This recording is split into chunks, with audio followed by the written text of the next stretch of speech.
Hi everyone, it's Rod Ellison, and I wanted to share a technique that I use when building worlds that incorporate a platform that moves throughout the world that your users can stand on. First thing to do is to set the visible mesh and the collision object's origin to the center, and move them to the center as well. You may need to tweak the collision object's bottom so that it matches the visible object's top, and remember to set the origin again as well.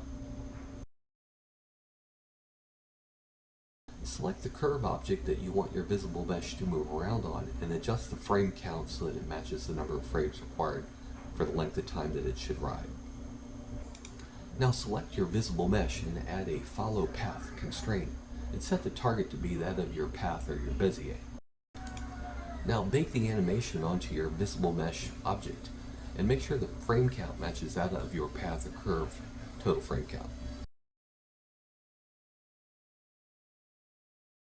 The next step is to get our collision object matched up with our visible mesh, and we do that by clicking on the collision object and then holding shift and then click on the visible mesh and go to your item tab, and these are the coordinates of the visible mesh that we want the collision to match up with, and we can just right click and copy all to selected, and you'll see the collision object moved right to where it needed to over the visible mesh.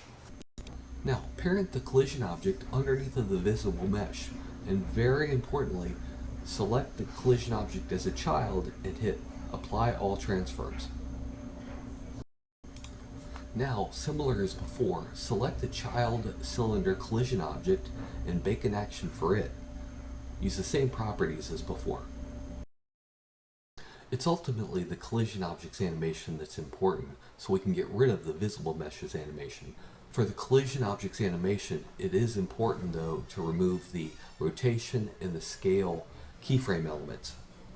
Otherwise, you could end up seeing out of sync location information for your visible mesh versus your collision when you go to run it.